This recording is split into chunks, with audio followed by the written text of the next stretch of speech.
여보, 오늘은 어머니 생신인데 왜 그런 얘기를 해? 왜 못해? 항상 속으로만 사귀고 있었는데 오늘은 확실히 말하고 싶어.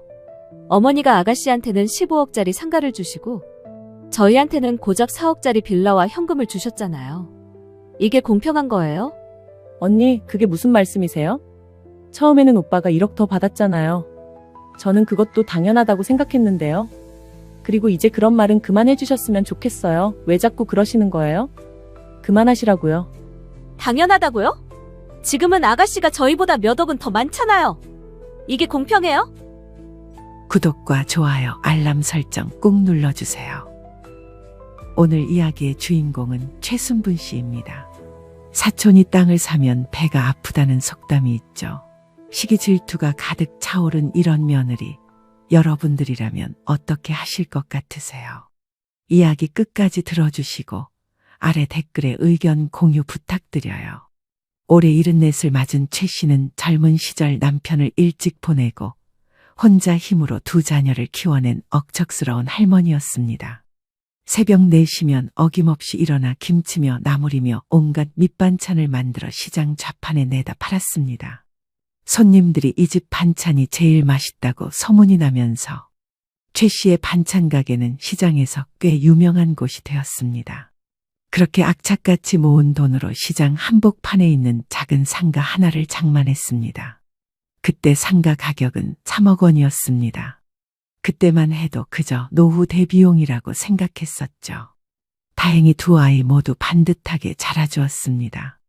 첫째 아들 경수는 시중은행에 취직해서 안정적인 직장인이 되었고, 둘째 딸 미영이는 종합병원 간호사가 되어 각자의 자리에서 열심히 살고 있었습니다.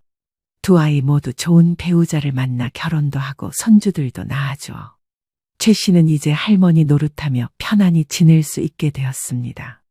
그런데 몇 년 전 최 씨는 큰 결심을 했습니다. 살아생전에 미리 재산을 나누어 주기로 한 것이었습니다. 나중에 내가 죽고 나서 너희 남매가 재산 때문에 다툼이라도 생기면 어쩌나 하는 걱정이 컸단다. 최 씨가 가진 재산은 크게 두 가지였습니다. 시장 상가 하나와 최 씨가 살고 있던 빌라, 그리고 그동안 모아둔 현금이었습니다. 고민 끝에 최 씨는 이렇게 결정했습니다. 아들 경수에게는 빌라와 현금을 주고 딸 미영이에게는 시장 상가를 주기로 한 것입니다. 경수야, 너는 아들이니까 빌라하고 현금 1억을 가져라. 미영아, 너는 상가를 가져. 당시 빌라도 3억 원 정도 했으니까 경수는 총 4억 원, 미영이는 3억 원을 받는 셈이었습니다. 아들이 1억 원 더 받는 거였죠. 미영이는 이런 분배에 대해 전혀 불만이 없었습니다. 엄마, 괜찮아요. 오빠가 아들이니까 더 받는 게 당연해요. 미영이는 어릴 때부터 그렇게 교육받고 자랐습니다. 아들이 집안의 대를 이어가는 존재니까 더 많이 받는 것이 당연하다고 생각했죠. 딱히 재산에 대한 욕심도 없었습니다. 그런 미영의 마음을 알았는지 경수 씨도 고마워했습니다. 어머니, 정말 감사합니다. 이제 제대로 된 집도 있고 여유도 생겼네요.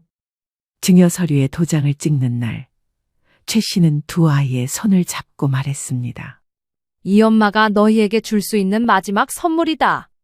이걸 미천 삼아서 더 열심히 살고 서로 도우며 지내거라. 그때 아이들이 고마워하는 모습을 보니 최 씨는 자신의 선택이 옳았다는 확신이 들었습니다. 경수의 아내 혜숙이도 만족해했습니다. 어머니, 정말 감사해요. 이제 마음 편히 살 수 있을 것 같아요. 어머님 바람대로 열심히 살아볼게요. 감사합니다. 상가를 물려받은 후 미영이는 그곳에서 작은 카페를 운영하기 시작했습니다. 간호사 일을 하면서 부업으로 하는 거였죠.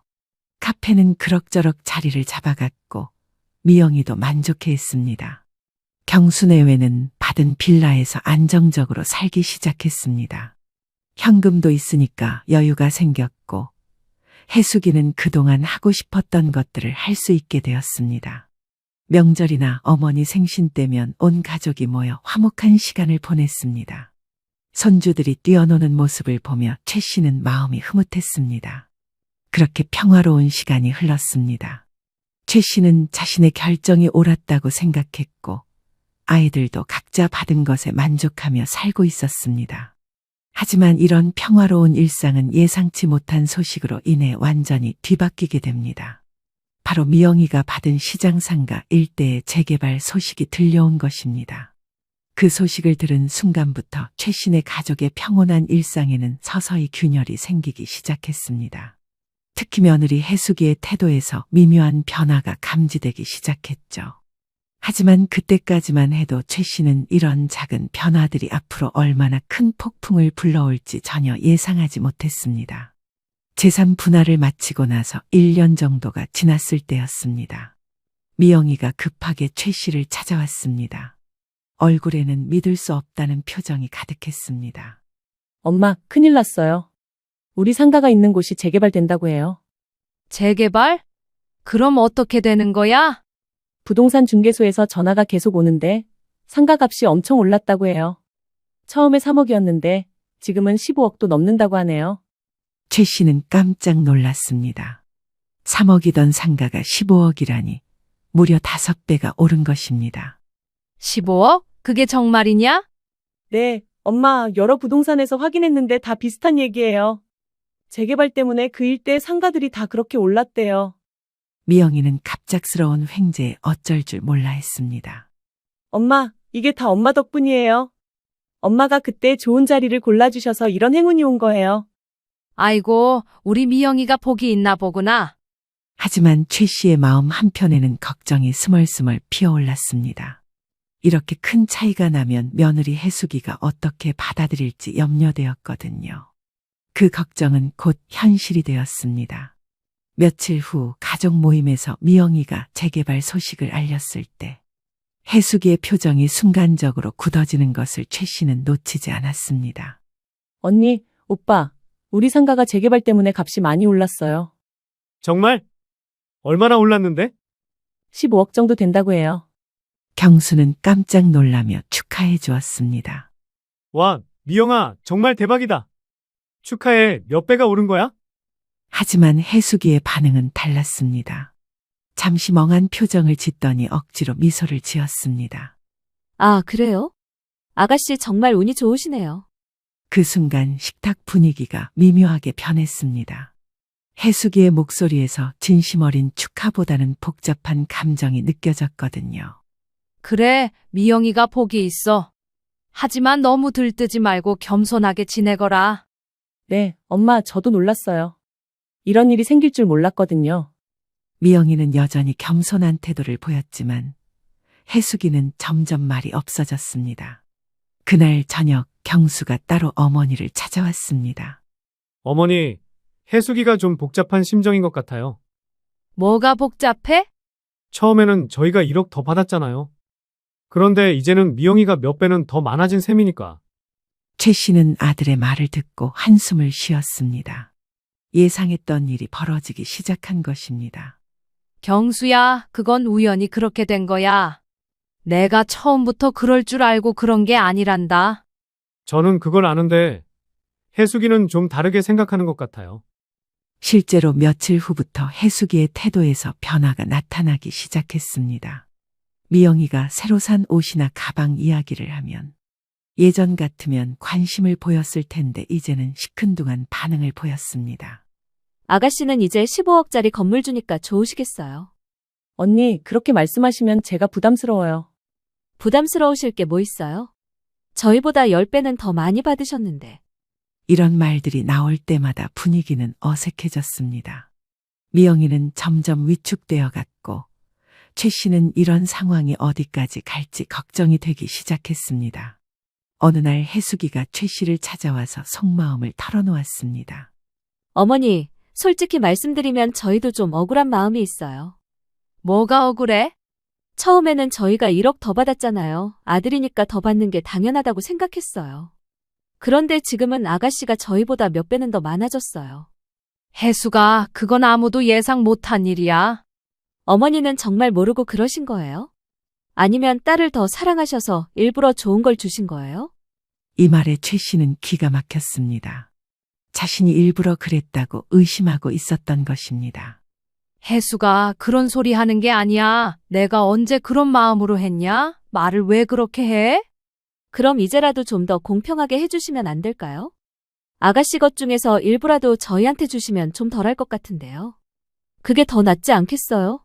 서로 얼굴 붉힐 일 없고요. 최 씨는 해숙이의 이런 요구에 당황했습니다. 이미 정리된 일을 다시 바꾸자고 하다니요. 얼굴을 붉힐 일이 뭐가 있어? 그리고 네가 지금 하는 말이 난 당최 무슨 소리인지 모르겠다. 그런 걸 알고 내가 나눠준 거라니? 사돈이 땅 사면 배 아프다더니 딱 그 짝인 게야. 틀린 말은 아니잖아요. 막말로 어머니도 다른 형제분들이 물려받은 재산이 갑자기 돈이 확 뛰어서 나보다 몇 배가 더 많아지면 콩고물이라도 받아먹고 싶지 않겠어요? 지금 그걸 말이라고 하니? 네가 지금 무슨 생각을 하고 있는지 모르겠지만 탐내거나 그러지 말아라. 이미 나눠줄 건 다 나눠줬고 그 이후의 일은 각자의 몫이지. 어머니야말로 제 말을 이해 못하시는 것 같으신데요. 암만 그래도 사람 마음이 그런 게 아니죠. 그날 밤 최 씨는 잠을 이루지 못했습니다. 좋은 의도로 한 일이 이런 갈등을 만들어낼 줄은 정말 몰랐습니다. 며느리의 태도는 단순히 금전적인 부분에 대한 질투심, 부러움이 한데 묶인 감정이었습니다. 그런데 시어머니인 자신한테 그 감정을 고스란히 드러내다니 생각이 없어 보이기까지 했습니다. 이러려고 재산을 미리 나누어 준 것도 아니고 이런 분란이 생길 줄 알았던 것도 아닌데 며느리의 태도는 한심하고 답답하기 짝이 없었습니다. 그 이후로도 해숙이의 불만은 점점 더 노골적으로 드러나기 시작했습니다. 가족 모임 때마다 미영이를 의식하는 발언이 늘어났고 분위기는 예전 같지 않았습니다. 어느 일요일 오후 온 가족이 최 씨 집에 모여 식사를 하는 자리였습니다. 미영이가 상가 관련 서류를 정리하느라 바쁘다는 이야기를 하자 해숙이가 날카로운 말을 던졌습니다. 아가씨는 이제 15억짜리 건물 주니까 바쁘시겠어요. 저희 같은 서민들과는 차원이 다르시죠. 언니, 왜 그렇게 말씀하세요? 저는 예전과 똑같은데요. 똑같다고요? 아가씨는 하루아침에 10억 넘는 부자가 되셨는데 어떻게 똑같다고 하세요? 그 말에 식탁 분위기가 차갑게 식었습니다. 경수가 아내를 제지하려 했지만 해숙이는 쉽게 물러서지 않았습니다. 여보, 그런 말 하지 마. 미영이 잘된 일인데. 잘된 일이요? 당신은 참 좋겠네요. 동생이 잘 되니까 저는 솔직히 억울해요. 혜수가 무슨 소리야? 억울할 게 뭐가 있어? 어머니, 같은 자식인데 이렇게 차이가 나는 게 공평한가요? 저희는 4억 받았는데 아가씨는 15억이에요. 거의 4배 차이잖아요. 미영이는 이런 대화를 듣고 있기가 민망했는지 조용히 입을 열었습니다. 언니, 뭔가 잘못 생각하고 계신 것 같은데 저는 그저 엄마가 주신 대로 감사히 받았을 뿐이에요. 감사히 받았다고요? 그럼 그 감사한 마음으로 저희한테도 좀 나누어 주시면 안 되나요? 이 말에 최 씨가 화를 냈습니다. 혜수가 지금 무슨 소리를 하는 거냐? 이미 정리된 일을 왜 자꾸 그래? 어머니도 너무하세요. 저희 마음도 좀 헤아려 주세요. 처음에는 저희가 1억 더 받아서 고마웠는데 지금은 완전히 뒤바뀌었잖아요. 그때 손주 중 하나가 어른들의 싸우는 모습을 보고 울기 시작했습니다. 아이가 우는 소리에 모두들 잠시 조용해졌지만 이미 분위기는 회복할 수 없을 정도로 악화된 상태였습니다. 며칠 후에는 더 심한 일이 벌어졌습니다. 미영이가 조카들을 위해 학용품을 사서 가져갔는데 해숙이가 아이들 앞에서 이상한 소리를 한 것입니다. 애들아, 이모는 이제 15억 부자니까 이런 거 사주시는 게 당연해. 고맙다고 인사드려. 아이들은 어리둥절한 표정을 지었고 미영이는 당황스러워했습니다. 언니, 그게 무슨 말씀이세요? 조카들한테 학용품 하나 사주는 게 그렇게 이상한 일인가요? 이상하다는 게 아니라 부럽다는 거예요. 저희는 요즘 형편이 그렇지 못해서요. 이런 말을 들을 때마다 미영이는 죄책감을 느꼈습니다. 자신이 뭔가 잘못한 것처럼 느껴졌거든요. 어느 날 경수가 홀로 어머니를 찾아왔습니다. 평소와 달리 표정이 무거웠습니다. 어머니, 죄송한 말씀이지만 혜숙이가 요즘 스트레스를 많이 받고 있어요. 무슨 스트레스? 미영이를 볼 때마다 자꾸 비교하게 된다고 해요. 같은 어머니 자식인데 왜 이렇게 차이가 나냐고. 그럼 네 생각은 어떠냐? 저도 솔직히 복잡해요. 미영이가 잘된 건 기쁜데 차이가 너무 많이 나니까. 경수조차 이런 말을 하니 최 씨는 더욱 답답했습니다. 경수야, 그래도 네가 그런 소리를 하면 안 되지. 미영이가 뭘 잘못했다고 이럴수록 네가 중심을 잘 잡아야 하는 거야. 그럼 반대로 너희한테 상가를 줬는데 미영이가 해숙이처럼 행동하면 너희는 기분 안 나쁘겠니? 잘못했다는 게 아니라 그냥 해숙이 마음을 이해해 주셨으면 해서요. 그날 이후로도 해숙이의 불만은 계속되었습니다. 특히 미영이가 새로운 물건을 사거나 어디를 다녀오면 반드시 한마디씩 했습니다. 아가씨는 정말 좋으시겠어요. 15억이 있으니까 하고 싶은 거 다 하시고. 또는 다른 사람들 앞에서도 이런 말을 했습니다. 저희 시누이는 운이 정말 좋아요. 하루아침에 10억 넘는 부자가 됐거든요. 이런 말들 속에는 미묘한 시기와 질투가 담겨 있었습니다. 이런 일들이 반복되면서 가족 모임의 분위기는 점점 더 냉랭해졌습니다. 미영이는 집에 올 때마다 눈치를 보게 되었고 최 씨는 이런 상황이 어디까지 갈지 걱정이 되기 시작했습니다. 최 씨는 이제 심각하게 고민하기 시작했습니다. 이런 식으로 계속한다면 가족이 완전히 분열될 수도 있다는 생각이 들었기 때문입니다. 해숙이의 불만이 외부로까지 번지면서 상황은 더욱 심각해졌습니다. 이제는 미영이만 보면 비꼬는 말을 하는 것이 일상이 되어버렸습니다. 어느 토요일 오후 미영이가 상가에서 나온 임대료를 받았다는 이야기를 했을 때였습니다. 해숙이의 반응은 예상보다 훨씬 격했습니다. 아가씨는 정말 좋으시겠어요. 가만히 앉아서 몇 천만 원씩 들어오시니까. 언니, 그런 식으로 말씀하시면 어떻게 말해야 해요? 저희는 매달 빌라 관리비에 생활비에 쪼들리는데 아가씨는 한 달에 저희 1년 생활비가 들어오시잖아요. 이때 최 씨가 참다 못해 끼어들었습니다. 해수가 그렇게 말하는 게 아니야. 미영이가 뭘 잘못했다고. 어머니는 맨날 아가씨 편만 드시네요. 저희는 생각도 안 하시고. 편을 든다는 게 무슨 소리야? 나는 너희 둘 다 똑같이 생각한다. 똑같이요? 그럼 왜 처음에 아가씨한테는 상가를 주시고 저희한테는 빌라를 주신 거예요? 이 말에 최 씨는 할 말을 잃었습니다. 분명히 공평하게 나누어 준다고 생각했는데 해숙이 눈에는 그렇게 보이지 않았나 봅니다. 며칠 후에는 더 충격적인 일이 벌어졌습니다. 해숙이가 미영이에게 직접 돈을 요구한 것입니다. 아가씨, 솔직히 말씀드릴게요. 저희한테 10억에서 절반만 나누어 주시면 안 될까요? 네? 언니, 갑자기 무슨 말씀이세요? 갑자기가 아니에요. 처음에 저희가 1억 더 받았잖아요. 그런데 지금은 아가씨가 몇 배는 더 많아졌어요. 그럼 절반만이라도 나누는 게 공평하지 않아요? 미영이는 이런 요구에 당황했습니다. 그건 엄마가 정해주신 일인데 제가 어떻게. 어머니가 정해주셨다고요? 어머니가 일부러 아가씨한테 좋은 걸 주신 거 아니에요? 그런 게 아니에요. 엄마가 그런 의도로 하신 게 아니라고요. 왜 그렇게 말씀을 하세요? 그럼 지금이라도 바로 잡으시면 되잖아요. 아가씨가 절반만 저희한테 주시면 모든 게 해결돼요.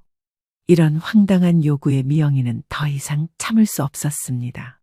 언니, 그건 너무하신 것 같아요. 제가 왜 그렇게 해야 하는지 모르겠어요. 너무하다고요? 10억 넘게 받아놓고 절반 나누어 달라는 게 너무한 일인가요? 이 대화를 들은 최 씨는 정말 기가 막혔습니다. 해숙이가 이 정도까지 나올 줄은 몰랐습니다. 해수가 지금 무슨 소리를 하는 거냐? 이미 정리된 일을 왜 자꾸 그래? 어머니, 솔직히 저는 어머니가 일부러 그러신 것 같아요. 딸을 더 사랑하시니까 좋은 걸 주신 거 아니에요? 이 말에 최 씨는 크게 화를 냈습니다. 해수가 그런 말 하는 게 아니야. 내가 언제 그런 마음으로 했냐? 도대체 언제까지 계속 같은 말만 할 거냐? 내가 그러라고 바라기를 했어? 어쨌어? 그걸 알고 재산을 나눠준 것도 아닌데 그깟 돈이 뭐길래 그렇게 못 가져서 안달이야? 사람이라는 게 생각을 달리할 수도 있는 거 아니에요? 제가 생각하는 게 무조건 다 이상한 거냐고요? 무슨 말을 그렇게 해? 그럼 반대로 생각해봐라. 너희가 상가 받아서 10몇 억, 20몇 억 받게 된 거면 그때 가서 미영이나 나한테 그만큼씩 다 떼어줄 거냐? 그건 상황을 봐가면서 따져봐야죠. 봐라, 아다르고 어다르다고 너는 가지고 싶어 하는 게 당연하고 미영이가 가지는 건 부당한 거고 불공평한 거고 그런 거냐? 어디서 말도 안 되는 소리를 하고 있어. 어머니는 왜 자꾸 아가씨만 감싸고 도시는 건데요? 시끄럽다. 너랑 같은 말 계속 반복하는 것도 지겨워. 머리가 아플 지경이야. 그런데 이때 경수가 예상외의 말을 했습니다. 어머니, 솔직히 혜숙이 말도 일리가 있어요. 경수야, 너까지 왜 그래? 차이가 너무 많이 나잖아요. 처음에는 저희가 1억 더 받았는데 지금은 미영이가 몇 배 넘게 많아졌어요. 그건 인정하셔야죠. 차이가 너무 나긴 하니까요. 아들마저 이런 말을 하니 최 씨는 정말 실망했습니다. 경수야, 그럼 너도 미영이 것을 나누어 달라는 거냐? 그런 게 아니라 어머니가 좀 더 공평하게 다시 정리해 주시면. 최 씨는 아들의 이런 말에 크게 상심했습니다. 좋은 의도로 한 일인데 이제는 자신이 편파적인 어머니가 되어버린 것입니다. 그날 밤 미영이가 울면서 최 씨를 찾아왔습니다. 엄마, 저 때문에 가족이 이렇게 되는 것 같아서 너무 괴로워요. 미영아, 네 잘못이 아니야. 엄마가 미안하다. 엄마, 차라리 제가 언니한테 좀 나누어 주는 게 나을까요? 그런 소리 하지 마. 네가 왜 그래야 해? 하지만 미영이는 이미 마음에 상처가 깊었습니다. 가족들로부터 받는 압박감과 죄책감에 시달리고 있었던 것입니다. 며칠 후 혜숙이는 더욱 대담해져서 이제는 최 씨 앞에서도 노골적으로 불만을 표출했습니다. 어머니, 솔직히 저는 정말 억울해요. 같은 자식인데 왜 이렇게 차별을 받아야 하는지 모르겠어요. 차별? 내가 언제 너희를 차별했다고 그래? 결과적으로는 차별이잖아요. 처음에는 저희가 1억 더 받았지만 지금은 아가씨가 10억 넘게 있잖아요. 지난번에도 그러시고 아가씨 편만 들어주시고요. 저한테만 뭐라 하시고. 이런 상황이 계속되면서 최 씨도 점점 지쳐갔습니다. 선한 의도로 한 일이 이렇게까지 될 줄은 정말 몰랐습니다. 그리고 최 씨는 점점 확신하게 되었습니다. 혜숙이의 끝없는 요구와 질투는 멈출 기미가 보이지 않았고 이제는 경수까지 아내 편에 서서 어머니를 압박하고 있었습니다. 최 씨는 예감했습니다. 이대로 가다가는 정말 큰일이 벌어질 것 같다는 불길한 예감 말입니다. 마침내 최 씨의 74번째 생일날이 다가왔습니다. 예년 같으면 온 가족이 모여 화목하게 지낼 날이었지만 올해는 왠지 모르게 불안한 마음이 들었습니다. 미영이가 아침 일찍부터 와서 생신상을 정성스럽게 준비했습니다. 최 씨가 좋아하는 미역국과 나물들, 그리고 손수 만든 생신 케이크까지 준비해서 식탁에 가득 차렸습니다. 엄마, 생신 축하해요. 건강하게 오래오래 사세요. 고맙다. 미영아, 이렇게 정성스럽게 준비해줘서. 저녁 무렵 경수 내외와 손주들도 도착했습니다. 혜숙이는 평소보다 표정이 굳어 있었지만 그래도 생신날이니까 조용히 지낼 줄 알았습니다. 처음에는 별다른 일 없이 식사가 진행되었습니다. 손주들이 할머니께 생신 축하 노래도 불러주고 평화로운 분위기였습니다. 그런데 식사가 거의 끝나갈 무렵 최 씨가 미영이가 준비한 선물을 받고 기뻐하는 모습을 보던 혜숙이가 갑자기 입을 열었습니다. 어머니, 아가씨가 이렇게 잘해드리니까 좋으시겠어요. 15억 있으시니까 이런 선물도 맘껏 사드릴 수 있고. 순간 식탁 분위기가 어색해졌습니다. 생신날에 웬 그런 말이냐는 표정들이었습니다. 혜수가 무슨 소리야? 오늘은 내 생일날인데 그냥 가족끼리 기분 좋게 식사나 하자꾸나. 생신날이라서 하는 말이에요. 솔직히 말씀드리면 저는 항상 서운해요. 어머니는 항상 아가씨만 편애하시잖아요. 미영이는 어이없다는 듯한 표정을 지었고 경수는 당황해서 아내를 말리려 했습니다. 여보, 오늘은 어머니 생신인데 왜 그런 얘기를 해? 왜 못해? 항상 속으로만 사귀고 있었는데 오늘은 확실히 말하고 싶어. 혜숙이의 목소리가 점점 높아졌습니다. 평소에 쌓였던 불만이 터져나오기 시작한 것입니다. 어머니가 아가씨한테는 15억짜리 상가를 주시고 저희한테는 고작 4억짜리 빌라와 현금을 주셨잖아요. 이게 공평한 거예요? 언니, 그게 무슨 말씀이세요? 처음에는 오빠가 1억 더 받았잖아요. 저는 그것도 당연하다고 생각했는데요. 그리고 이제 그런 말은 그만해 주셨으면 좋겠어요. 왜 자꾸 그러시는 거예요? 그만하시라고요. 당연하다고요? 지금은 아가씨가 저희보다 몇 억은 더 많잖아요. 이게 공평해요? 최 씨는 이제 정말 화가 났습니다. 자신의 생일날에 이런 소리를 듣다니요. 혜수가 지금 내 생일날에 무슨 짓을 하는 거냐? 해도 너무한다는 생각 안 드냐? 어머니도 너무하세요. 저만 나쁜 사람으로 몰아가시네요. 아가씨가 평소에 얼마나 잘난 척했는데요. 이때 미영이가 참다 못해 일어서며 말했습니다. 언니, 저는 언니한테 잘난 척한 적이 없어요. 오히려 언니 눈치만 보며 살았는데 왜 이렇게 말씀하세요? 눈치요? 웃기지 마세요. 아가씨는 항상 15억 건물주라고 임대료 얼마 들어온다고 자랑하면서 저희를 무시했어요. 이건 명백한 거짓말이었습니다. 미영이는 그런 아이가 아니었거든요. 오히려 언니 눈치를 보느라 늘 조심스러워했는데 말입니다. 최 씨가 더 이상 참을 수 없어 목소리를 높였습니다. 혜수가 그만해. 거짓말하지 마. 얘가 이제 없는 말도 지어서 하네. 그런데 바로 그 순간 해숙이가 갑자기 자리에서 벌떡 일어나더니 소리를 질렀습니다. 저만 거짓말쟁이에요? 아가씨는 맨날 그렇게 착한 척 피해자 행세만 하고. 그리고는 미영이를 향해 손을 휘둘렀습니다. 해숙이의 손이 미영이의 뺨을 내리쳤습니다. 그 순간 조용해졌고 미영이는 충격에 그 자리에 주저앉고 말았습니다. 손주들은 무서워서 울기 시작했고 경수는 얼굴이 새하얗게 질려서 아무 말도 못했습니다. 지금 뭐 하는 짓이냐? 감히 어딜 때려? 네가 지금 제정신인 게야? 최 씨의 목소리가 집안을 울렸습니다. 제 눈앞에서 제 딸이 며느리한테 맞는 모습을 보고는 정말 하늘이 무너지는 것 같았습니다. 제가 뭘 어쨌다고 이러세요. 맞을 짓을 했으니까 맞은 거예요. 해숙이는 여전히 화가 풀리지 않은 듯 소리를 질렀습니다. 뺨을 맞고 바닥에 주저앉은 미영이를 보면서도 전혀 미안해하는 기색이 없었습니다. 최 씨는 떨리는 다리에 힘을 주어 일어섰습니다. 그리고 미영이에게 다가가 부축해 일으켜 세웠습니다. 딸의 뺨은 이미 빨갛게 부어오르기 시작했고 그 위에 선명하게 손자국이 남아 있었습니다. 그 순간 최 씨 안에서 무언가가 와르르 무너져 내리는 소리가 들렸습니다. 그리고 그 빈자리를 차갑고도 무서운 분노가 채우기 시작했습니다. 최 씨는 싸늘하게 식어버린 목소리로 해숙이를 향해 말했습니다. 지금 네가 무슨 짓을 한 건지 알고 있는 거냐? 해숙이는 최 씨의 위협적인 기세에 잠시 주춤했지만 이내 대들었습니다. 제가 뭘 어쨌다고 이러세요. 할 말 좀 했다고 해서 사람을 이렇게 몰아붙이시는 거예요? 할 말, 남의 뺨을 때리는 게 할 말이냐? 아가씨도 맞을 짓을 했으니까 맞은 거예요. 10억 넘게 받아놓고 우리한테 한 푼도 안 나누어주면서. 너 정말 어쩌려고 이러는 거야? 최경수, 너 당장 네 마누라 데리고 나가. 여보, 일단 지금은 그냥 가자. 여기서 뭘 더 했다가는. 아들 경수 씨가 잔뜩 성질에 못 이겨 소리를 질러대는 며느리를 데리고 갔습니다.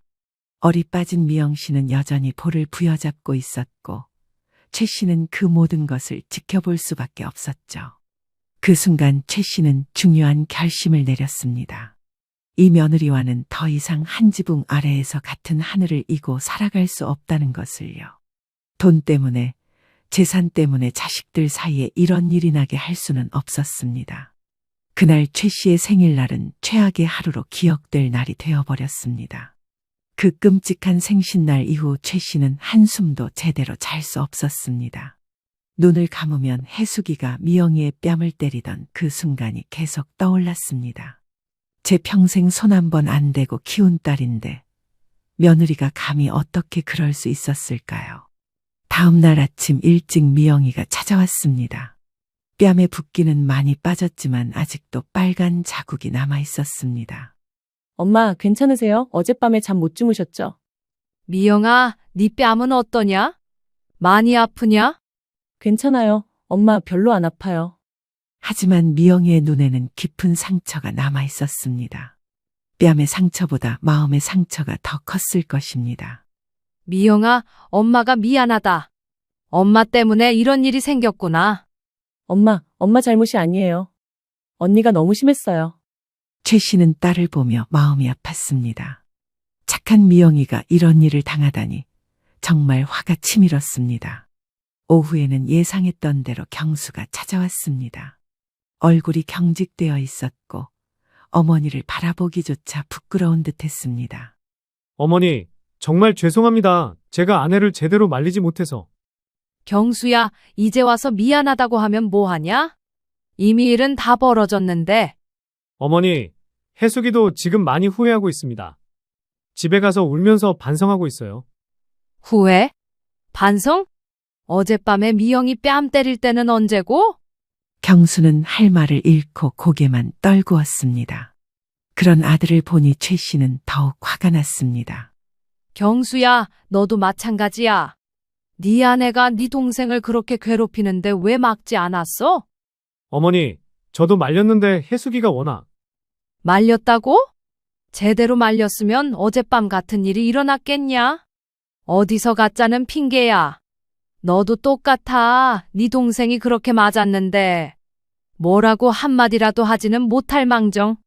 그리고 내 재산을 미리 나눠준 게 너희들 잘 살라고 나눠준 거지. 이렇게 쌈박질이나 하라고 준 거야? 그럴 거면 토론해놔. 그게 불만이면 니들이 알아서 살아보던가 해.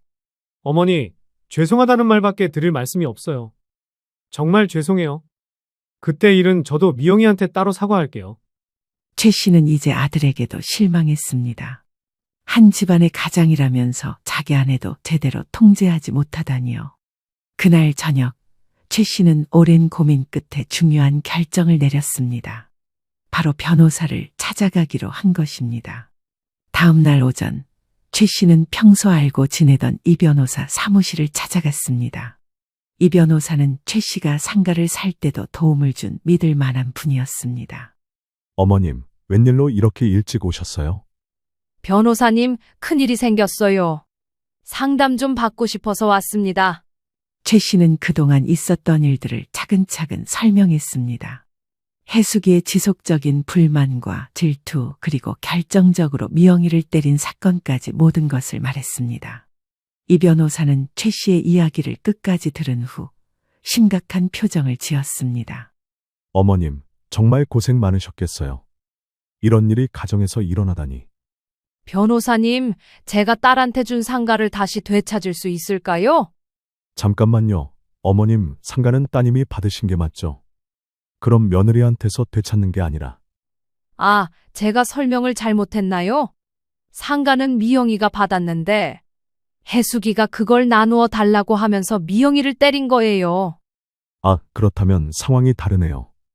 일단 자식들에게 나눠준 재산에 대한 직접적인 증여 취소는 어렵지만 다른 방법이 있을 수 있어요. 이 변호사의 설명에 따르면 미영이가 받은 상가를 직접 취소하기는 어렵지만 혜숙이의 폭행으로 인한 손해배상이나 가족 간 갈등 해결을 위한 조정 등의 방법이 있다는 것이었습니다. 하지만 가장 좋은 방법은 가족끼리 합의하는 것입니다. 법적 분쟁은 가족 관계를 더욱 악화시킬 수 있거든요. 변호사님, 저는 이미 마음을 정했어요. 혜숙이 같은 사람과는 더 이상 가족으로 지낼 수 없어요. 최 씨는 이 변호사와 상의해서 우선 내용 증명을 보내기로 했습니다. 혜숙이의 폭행에 대한 책임을 묻고 앞으로 미영이에게 접근하지 말라는 경고의 내용이었습니다. 며칠 후 내용 증명이 경수 앞으로 발송되었습니다. 혜숙이의 폭행에 대한 법적 책임을 묻고 미영이에 대한 재산 요구를 즉시 중단하라는 내용이었습니다. 그날 저녁 경수가 급하게 달려왔습니다. 내용 증명을 받고 깜짝 놀란 모양이었습니다. 어머니, 이게 무슨 일이에요? 변호사까지 동원하시는 거예요? 그래, 내 마음은 이미 정해졌다. 어머니, 그럼 저희는 어떻게 해야 해요? 혜숙이가 법적 처벌을 받으면 그건 혜숙이가 알아서 해야 할 일이야. 나는 더 이상 그 아이와 한 가족으로 지낼 수 없다.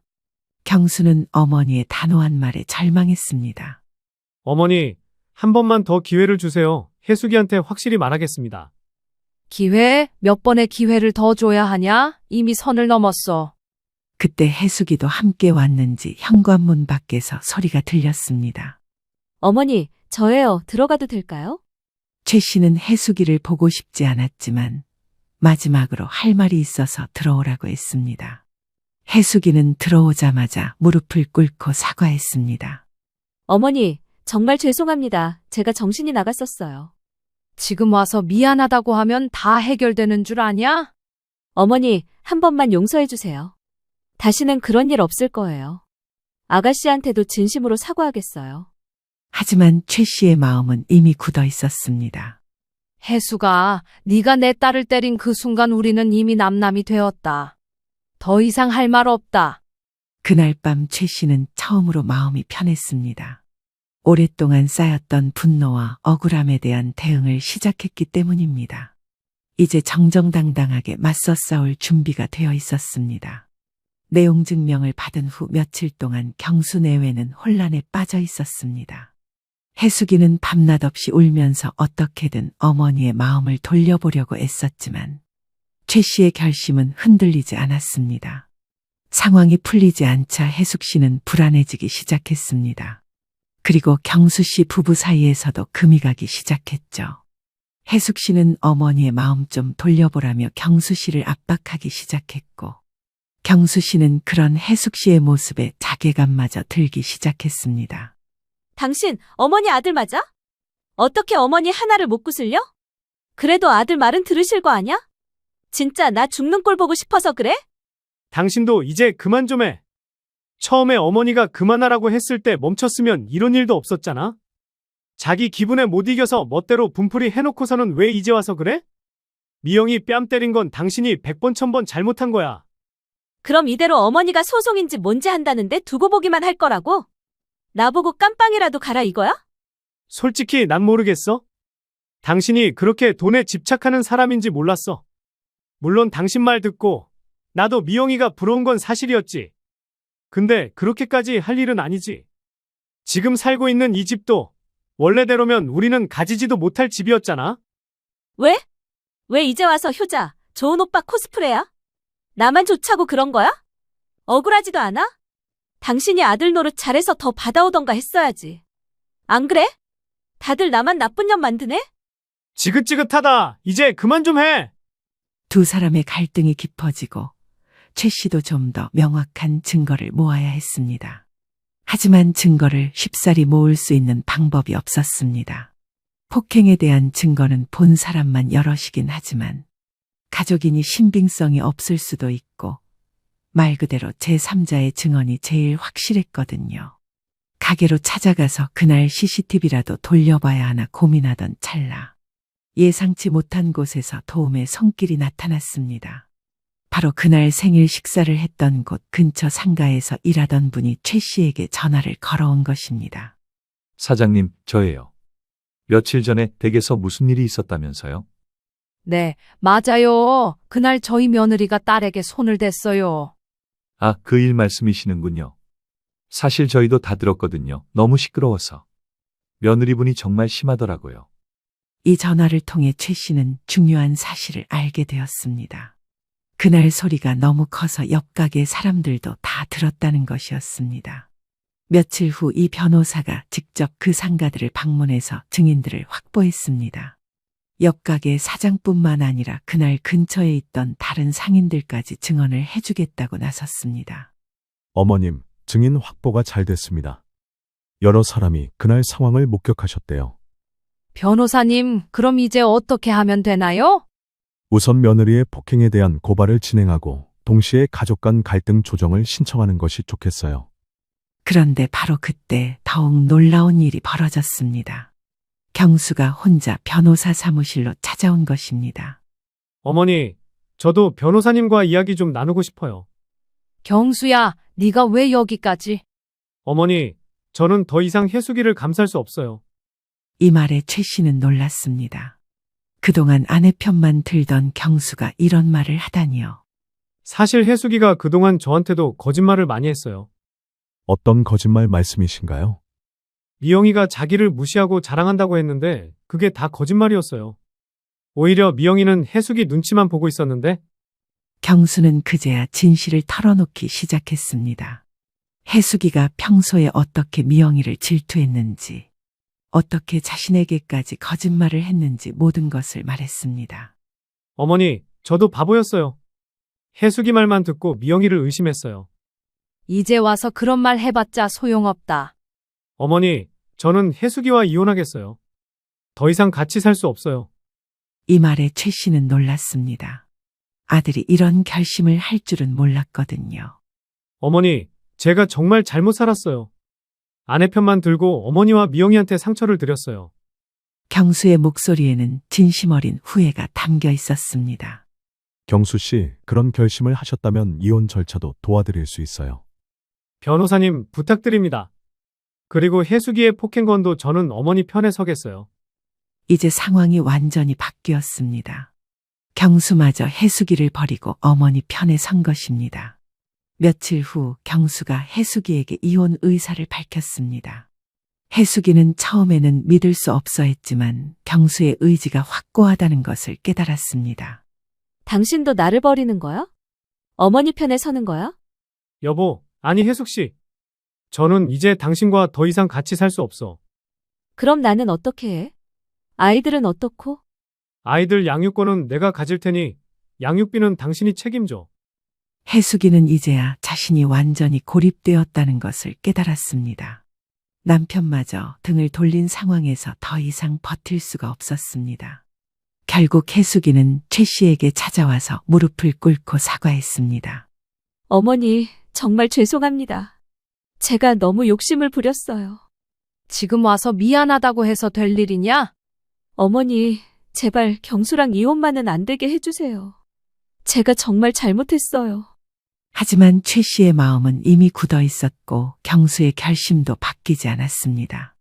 이혼 절차가 진행되는 동안 혜숙이는 마지막으로 미영이에게 찾아갔습니다. 아가씨, 정말 죄송해요. 제가 정신이 나가서 그랬어요. 언니, 이제 와서. 아가씨, 제발 저를 용서해주세요. 그리고 어머니한테도 말씀해주세요. 하지만 미영이도 더 이상 혜숙이를 믿을 수 없었습니다. 언니, 저는 언니를 용서할 수 있어요. 하지만 다시 예전처럼은 안 될 것 같아요. 몇 개월의 시간이 흐르고 결국 모든 법적 절차가 마무리되었습니다. 혜숙이의 폭행에 대해서는 합의가 이루어졌고 경수와의 이혼도 성립되었습니다. 그날 저녁 최 씨는 미영이와 경수와 함께 조용한 시간을 보냈습니다. 엄마, 이제 정말 끝난 건가요? 응, 이제 정말 끝이야. 어머니, 저 때문에 이런 일이 생긴 것 같아서 정말 죄송해요. 경수야, 네가 정신 차린 게 다행이야. 늦었지만 말이지. 최 씨는 드디어 마음의 짐을 덜 수 있었습니다. 경수의 각성과 이혼으로 모든 갈등이 해결된 후 최 씨네 가족에게는 평온이 찾아왔습니다. 혜숙이는 아이들과 함께 고향으로 내려가서 새로운 삶을 시작했고 더 이상 최 씨네 가족을 괴롭히지 않았습니다. 이혼 절차가 모두 마무리된 후 경수가 어머니를 찾아왔습니다. 어머니, 이혼이 정식으로 성립됐어요. 그래, 고생했다. 아이들은 잘 챙겨야 해. 네, 어머니, 그리고 경수는 잠시 말을 멈추더니 진심을 담아 말했습니다. 어머니, 저 정말 죄송했어요. 그동안 제가 너무 못났었어요. 경수야, 이제 다 지난 일이다. 앞으로 잘하면 되는 거야. 이혼 후 경수는 완전히 달라졌습니다. 새로운 직장을 구해서 성실하게 일하기 시작했고 미영이와의 관계도 회복되었습니다. 어느 일요일 오후 온 가족이 최 씨 집에 모였습니다. 오랜만에 평화로운 가족 모임이었습니다. 엄마, 오빠가 정말 많이 달라졌어요. 미영아, 그동안 정말 미안했어. 내가 너무 못났었어. 오빠, 이제 다 끝난 일이에요. 우리 다시 예전처럼 지내요. 남매가 화해하는 모습을 보니 최 씨의 마음도 따뜻해졌습니다. 그래, 이제 정말 우리 가족다운 모습이구나. 그런데 최 씨에게는 또 다른 고민이 생겼습니다. 미영이가 받은 상가를 어떻게 활용할지에 대한 문제였습니다. 미영이는 간호사 일로 바빠서 카페 운영에 신경을 많이 쓸 수 없었거든요. 며칠 후 미영이가 좋은 제안을 했습니다. 엄마, 상가에서 저랑 같이 작은 반찬 가게를 다시 해보는 게 어때요? 반찬 가게? 엄마 나이에 다시 그런 일을 할 수 있을까? 제가 퇴근 후에 와서 도와드릴게요. 엄마가 예전에 만든 반찬들이 정말 맛있었거든요. 그리고 위치도 좋아서 손님들이 많이 올 것 같아요. 최 씨는 이 제안이 마음에 들었습니다. 혼자 있는 시간이 많아서 외로웠는데 딸과 함께 일할 수 있다면 좋을 것 같았습니다. 그래, 해보자. 엄마도 집에만 있으니까 심심했어. 그렇게 어머니와 딸이 함께하는 작은 반찬 가게가 문을 열었습니다. 예전에 최 씨의 반찬을 먹어봤던 단골 손님들이 하나둘씩 찾아왔습니다. 최 사장님, 정말 오랜만이네요. 또 반찬 가게 하신다니 너무 좋아요. 그동안 어떻게 지내셨어요? 많이 기다리셨죠?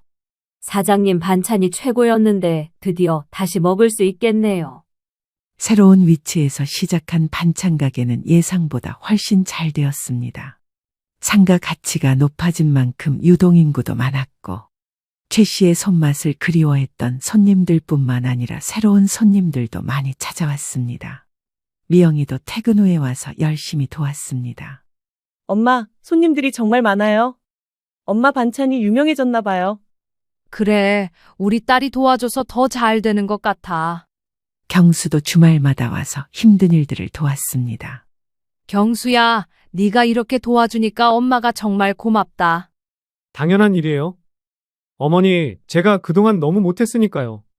몇 달이 지나자 반찬 가게는 동네에서 소문난 맛집이 되었습니다. 최 씨는 매일 일찍 일어나서 정성스럽게 반찬을 만들었고 손님들은 그 정성을 알아주었습니다. 어느 날 저녁 가게 정리를 마치고 집에 돌아온 최 씨는 미영이와 차를 마시며 이야기를 나누었습니다. 엄마, 요즘 정말 행복해 보이세요. 그래, 엄마도 그런 것 같아. 너희들과 함께 일하니까 재미있어. 엄마, 그때 혜숙이 언니 일로 힘드셨는데 지금은 모든 게 잘 해결된 것 같아요. 미영아, 엄마도 처음엔 너무 화가 나서 그랬는데 지금 생각해보니 모든 게 다 잘 된 것 같다. 최 씨는 이번 일을 통해 중요한 깨달음을 얻었습니다. 미영아, 돈이 중요한 게 아니라 가족이 서로 사랑하고 존중하는 게 가장 중요한 거구나. 맞아요. 엄마, 이제 우리 가족이 정말 하나가 된 것 같아요. 그래, 앞으로는 재산 때문에 가족끼리 싸우는 일은 없을 거야. 엄마가 살아있는 동안은 엄마가 직접 관리하면서 너희들이 필요할 때마다 도와줄게. 엄마가 결정하시는 게 최고예요. 어느 날 경수가 가게에 와서 말했습니다. 어머니, 저도 이제 깨달았어요. 혜숙이가 그렇게 상가를 탐냈지만 결국 가장 중요한 건 가족이었어요. 그래, 경수야, 돈은 없어도 벌 수 있지만 가족의 사랑은 잃으면 다시 찾기 어려운 거야. 네, 어머니. 저는 앞으로 가족을 가장 소중하게 생각하며 살겠어요. 그날 밤 최 씨는 오랜만에 편안한 잠을 잤습니다. 길고 힘들었던 갈등이 끝나고 가족들과의 관계도 회복되었으며 새로운 일도 찾았으니 더 바랄 게 없었습니다. 지금 최 씨는 매일 아침 일찍 일어나서 딸과 함께 반찬을 만들고 손님들을 맞이하며 보람찬 하루하루를 보내고 있습니다.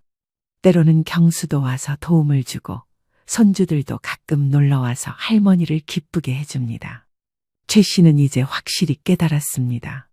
진정한 행복은 돈에 많고 적음이 아니라 가족 간의 사랑과 신뢰 그리고 서로를 존중하는 마음에서 나온다는 것을. 그리고 욕심을 부리지 않고 감사하며 사는 것이 가장 큰 복이라는 것을 말입니다.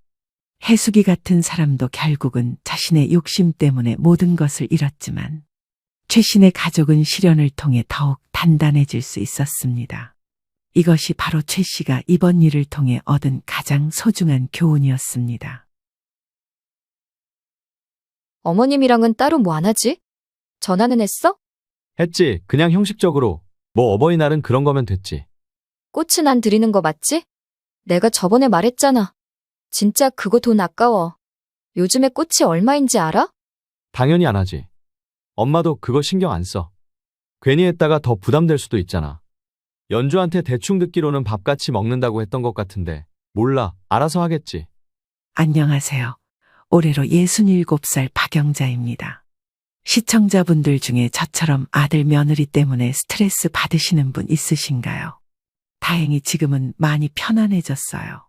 오늘 이야기 어떤 내용인지 끝까지 들어주시고 시청자 여러분들의 의견을 아래 댓글에 부탁드립니다. 그날도 그랬어요. 며칠 앞으로 다가온 어버이날이 괜히 신경 쓰이더라고요. 안 챙기자고 해도 마음은 늘 그날을 향해 가 있었습니다. 지훈아, 이번 어버이날엔 별일 없지? 그냥 다 같이 밥이라도 먹을까 해서. 엄마, 어버이날은 좀 요즘 다 안 챙기는 추세잖아요. 굳이 뭘 또 모여요?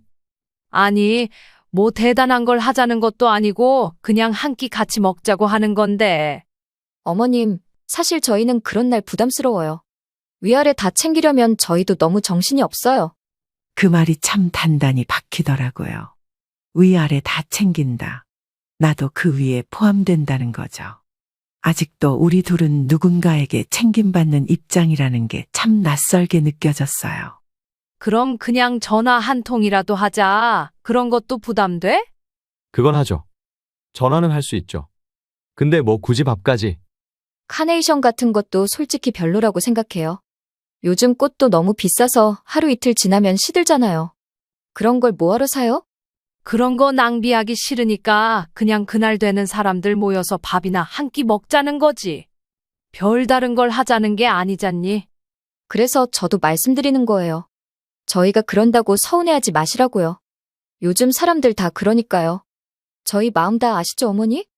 그러면서 며느리는 웃었어요. 그 웃음이 가벼워 보여서 더 서운했는지도 몰라요. 그래도 생색낼까봐 카네이션 안 사도 된다고 말했던 사람이 바로 나였거든요. 그런데 그렇게 말해버리면 마치 내가 뭘 바라는 사람 같잖아요. 남편은 조용히 고개를 숙이고 있었고, 저는 괜히 안절부절 못한 손을 식탁 위에서 꼼지락거리기만 했어요. 뭐 각자 사정이 있으니 그렇지. 그냥 조용히 지나가는 것도 나쁘진 않겠지. 남편은 늘 그렇듯 그러려니 하며 아들 내외를 이해하려 했어요. 섭섭함도 속에 감추고 서운함도 안에서만 씹어 삼키는 사람이죠. 근데요, 어버이날에 부모 얼굴 한 번 떠올리지 않는 자식, 그건 너무 차가운 거 아니에요. 전화 한 통 하는 게 그렇게 부담스러운 일인지 전 그게 도무지 이해가 안 됐어요. 며느리는 뭐가 그렇게 싫은 건지 아들 말에 맞장구만 치다가 끝났습니다. 요즘 사람들, 나는 이제 옛날 사람이 된 걸까요? 눈에 띄지 않게 적당히 안부 묻고 적당히 거리 두는 게 새로운 문화라면 난 참 마음 살기 힘든 세상을 사는 기분이었습니다. 며느리는 그 다음 날에도 톡 하나 보냈어요. 어머님, 이번 주말엔 어린이날이라 남편이랑 시댁 먼저 들렀다가 친정에 갈 거예요. 따로 식사는 못 해드려서 죄송해요. 응, 알았어. 애들이 크면 더 바쁘지. 답장은 그렇게 보냈지만 마음은 거기서 멈췄어요. 죄송하다면서 왜 그 말이 그렇게 가볍게 들리는지 모르겠더라고요. 그 정도면 됐다, 그렇게 넘기면 될 일을 왜 자꾸 곱씹게 되는지 나도 모르겠어요. 그날 밤 남편과 조용히 앉아 창밖을 봤어요. 아파트 아래 꽃가게에 손님이 줄을 섰더라고요. 다들 작은 바구니 하나쯤은 들고 가는데 우리 집은 정적뿐이었어요. 뭐 그렇게 생각이 많아? 그냥 괜히 생각이 많아졌어. 자식들 키우는 게 뭐였나 싶기도 하고. 그렇게 생각하지 마. 연주도 잘하잖아. 꼭 모두한테 바랄 필요는 없지. 남편 말이 틀린 건 아니에요. 딸 연주는 항상 잘했어요. 어버이날은 물론이고 무슨 날이든 먼저 연락하는 아이였죠. 근데요, 그게 더 슬프게 느껴질 때도 있어요. 한쪽이 너무 잘하니까 다른 쪽에 무관심이 더 선명하게 보이거든요. 그렇게 첫 번째 어버이날 예고는 끝났어요. 기대도, 상처도, 그리고 침묵도 모두 한꺼번에 묻은 채로요. 그리고 저는 스스로 다짐했어요. 이번엔 아무것도 기대하지 말자. 그냥 지나가자. 근데 그게 그렇게 쉬운 일이 아니라는 걸 저는 곧 알게 됩니다. 다음 날 아침 일찍부터 문 앞에서 초인종 소리가 울렸어요. 누가 이 시간에 찾아오나 싶어서 나가봤더니 배달 기사님이 꽃바구니를 들고 서 있더라고요. 기사님이 건네준 종이봉투에는 사랑하는 엄마 아빠께라는 작은 손글씨가 적혀 있었어요. 보는 순간 눈물이 핑 돌았어요. 연주였어요. 여보, 연주가 또 이런 걸 보냈네. 그래. 아이고, 예쁘게도 골랐네.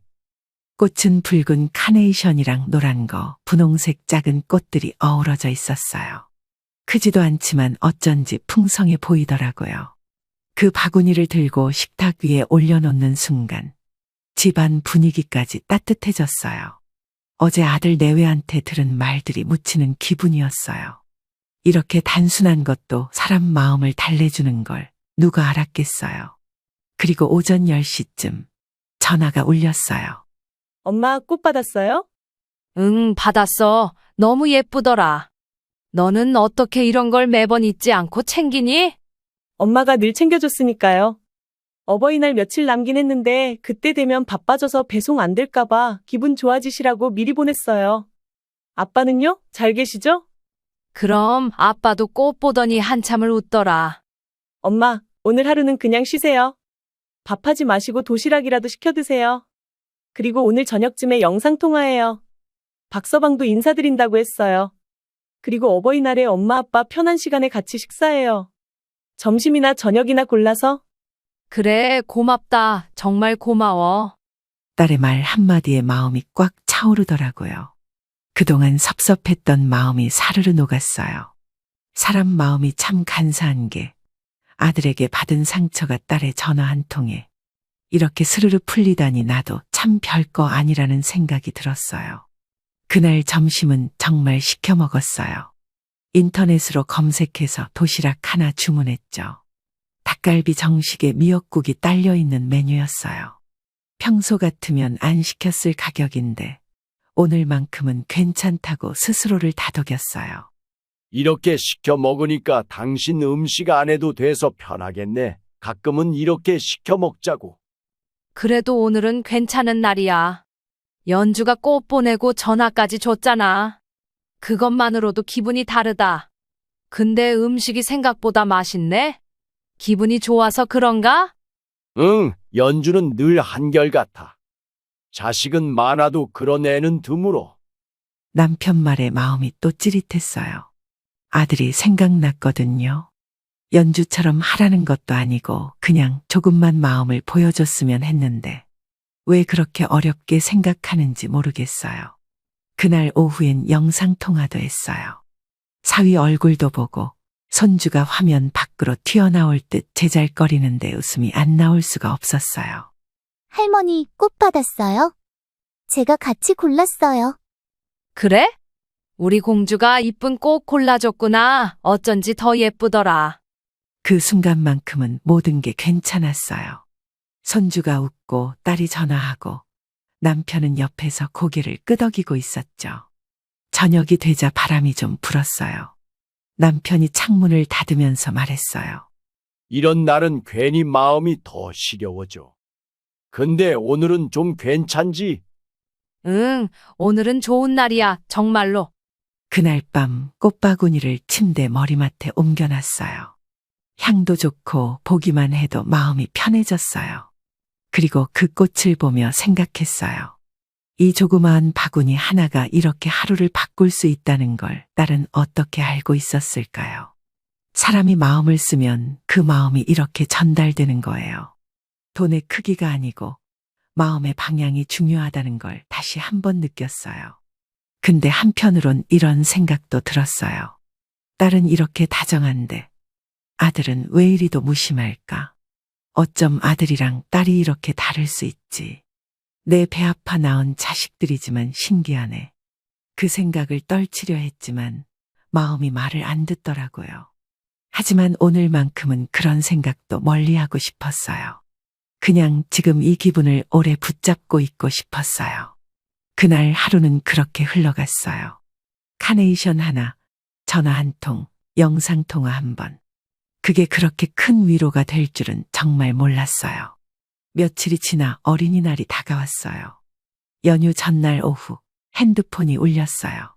수신자 이름은 지훈이었어요. 그런데 전화를 받은 건 며느리였죠. 어머님, 갑자기 지석이가 할머니한테 전화 걸어달라고 해서요.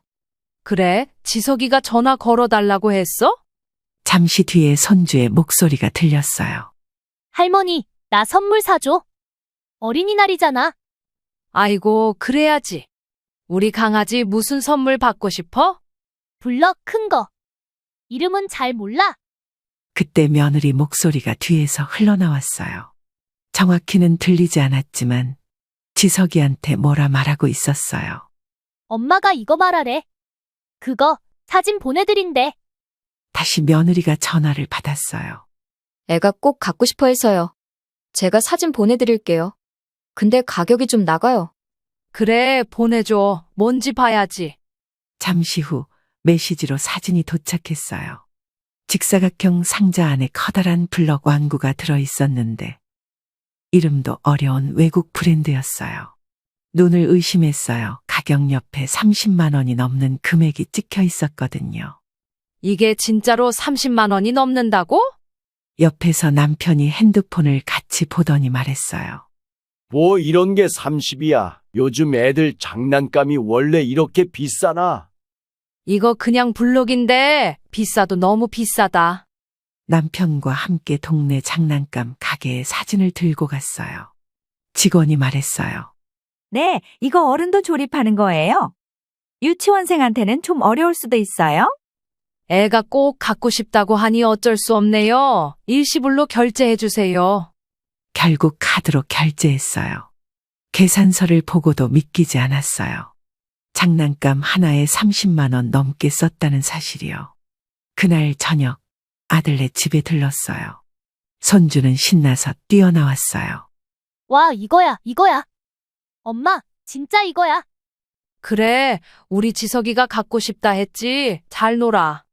손주는 상자를 들고 방으로 뛰어갔고 며느리는 차를 내오며 웃었어요. 애가 이걸 얼마나 갖고 싶어 했는지 몰라요. 어머님 덕분에 정말 좋아할 거예요. 그래, 받는 사람이 좋아하면 된 거지. 잘 갖고 놀아라. 지석아, 할머니한테 감사하다고 해야지. 엄마가 선물 받으면 그렇게 말하는 거라고 했지? 너 그러면 다음에 안 사준다? 할머니, 고마워.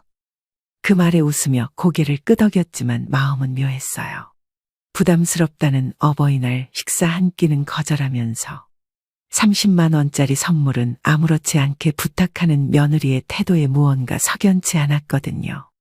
30분쯤 있다가 남편이 이만 가자 하기에 자리에서 일어났어요. 그런데 그 순간 거실로 가려는 길에 방 안쪽에서 며느리와 아들의 대화가 들렸어요. 문은 열려 있었고 조용한 말소리가 스며 나왔어요. 3일 뒤면 어버이날이잖아. 그때 식사라도 해야 하는 거 아니야? 그럼 당신이 모시고 가. 난 우리 부모님이랑 밥 먹을게. 아니, 당신 부모님이 나 키워주신 것도 아닌데 왜 나까지 챙겨야 해? 꽃도 솔직히 돈 아까워. 됐어. 그냥 안 하자니까. 나도 부담스럽다고 했잖아. 그 말에 발걸음이 딱 멈췄어요. 거실 불빛이 보이는 곳에서 몇 발자국 남긴 채 그대로 서 있었어요. 꽃 한 송이가 돈 아깝다는 그 말이, 아들 입에서 나온 그 말이 참 쓰렸어요. 그 순간 눈에 들어온 게 식탁 위에 놓인 플라스틱 컵 2개였어요. 카페 음료였죠. 거의 다 마신 상태로 그대로 놓여 있었어요. 저거 한 잔에 얼마일까? 둘이서 마신 저 커피 값이면 꽃 2송이 샀겠다. 속으로 그렇게 말했어요. 입 밖에 낼 수는 없었어요. 돌아오는 길, 남편은 말없이 운전만 했어요. 저도 한참 말이 없었어요. 그냥 애가 좋아하니 된 거지. 뭐. 응, 그래. 그걸로 됐지 뭐. 그날 밤 침대에 누워도 잠이 안 왔어요. 머릿속에서 며느리 목소리가 계속 맴돌았어요. 그냥 하지 말자니까 부담스럽다며. 나만 나쁜 며느리 만들지 마. 나쁜 며느리 아니에요. 그렇게까지 말하고 싶진 않아요. 하지만 그런 말을 하면서도 30만 원짜리 장난감을 요구하는 건 정말 모순 아닌가 싶었어요. 그날 제 마음은 또 한 번 닫혀 있었어요. 그리고 그런 제 마음을 아무도 몰랐어요. 며칠 뒤 다시 어버이날이 다가왔어요. 꽃바구니를 치우지도 않고 계속 바라보며 하루하루를 보냈어요. 딸에게 받은 그 꽃이 마치 마음의 버팀목 같았어요. 그날은 평일이라 조용히 집에 있으려 했어요. 특별한 기대도 없었고 그냥 식탁에 앉아 늦은 점심을 먹고 있는데 전화가 울렸어요. 아들이었습니다. 그래도 전화는 하는구나 싶었어요. 전화를 받자 아들의 목소리가 나직하게 들렸어요. 엄마, 어버이날인데 전화는 해야 할 것 같아서요. 바쁘시진 않죠? 아니야. 그냥 조용히 집에 있었어. 이번엔 따로 안 가도 괜찮죠? 저녁에 애 데리고 장모님 댁에 가야 해서. 그래, 뭐 그럴 수도 있지. 목소리는 평소보다 훨씬 무덤덤했어요. 전에도 그랬듯 늘 어버이날은 따로 챙기지 말자는 말이 반복됐어요. 그런데 이번에는 말이 조금 더 거셌어요. 요즘에는 그런 거 안 챙겨요. 엄마, 진짜 다들 그렇게 해요. 그래, 알았어. 통화를 끝내고 나서야 알았어요. 제 목소리도 그 아이의 말투도 아무 감정 없이 흘러가고 있다는 걸요. 이젠 진짜 무뎌질 때가 된 걸까요? 그날 밤 남편과 마주 앉아 국을 데워 먹었어요. 식탁 위에는 국, 김치, 달걀말이 그게 다였어요. 연주는 오늘도 전화하겠지? 그럼 그 애는 그런 거 잘 챙기잖아. 정말 그랬어요. 연주는 오전 일찍 영상통화를 걸어왔고 손주도 함께 할머니 사랑해요 하며 외쳤어요. 짧지만 그걸로 마음이 다 풀렸어요. 지난번 딸의 말대로 점심이나 저녁을 같이 먹으려 했지만 이미 마음 써온 게 고마워서 부담 갖지 말고 사돈부터 챙기라고 말해줬더니 저렇게 전화를 한 거예요. 말을 하지 않아도 때가 되면 알아서 전화해주는 딸이 그렇게 고맙더랍니다. 하지만 마음 한쪽 구석은 여전히 아릿했어요. 왜냐고요? 우연히 듣게 된 말 한마디 때문이었어요. 며느리의 목소리였어요. 아들과 영상통화를 하던 도중 끊지 않고 화면만 꺼놨는지 뒷말이 이어졌어요. 어머님이랑은 따로 뭐 안 하지? 전화는 했어? 했지, 그냥 형식적으로. 뭐 어버이날은 그런 거면 됐지. 꽃은 안 드리는 거 맞지? 내가 저번에 말했잖아. 진짜 그거 돈 아까워. 요즘에 꽃이 얼마인지 알아? 당연히 안 하지. 엄마도 그거 신경 안 써. 괜히 했다가 더 부담될 수도 있잖아. 연주한테 대충 듣기로는 밥같이 먹는다고 했던 것 같은데 몰라, 알아서 하겠지. 그 순간 아무 말도 하지 못했어요.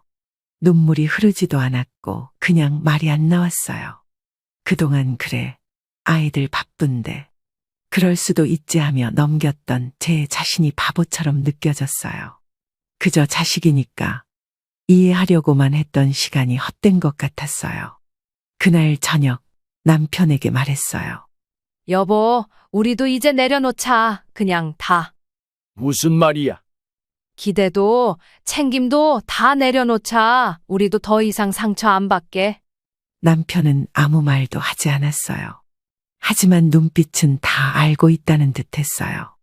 그도 똑같이 서운했을 테니까요. 이젠 그냥 전화 한 통이면 족하다고 그렇게 생각해야 할 것 같아. 그래, 그렇게 하자. 그게 마음 편하겠지. 그날 밤 꽃바구니를 거실에서 안방으로 옮겼어요. 시들어가던 꽃잎 하나하나를 손으로 만지며 그래도 이건 마음에서 온 거였지 그렇게 되뇌었어요.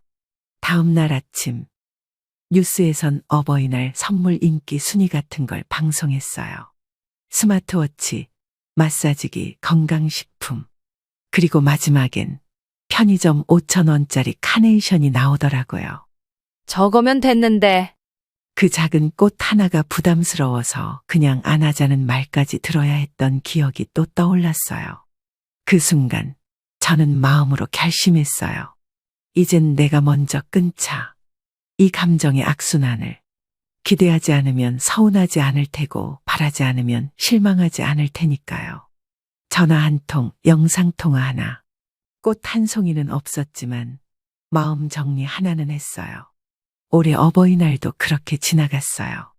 꽃도 식사도 외출도 없이 그냥 조용히 말 그대로 지나간 하루였죠. 오후 내내 집안에 있었어요.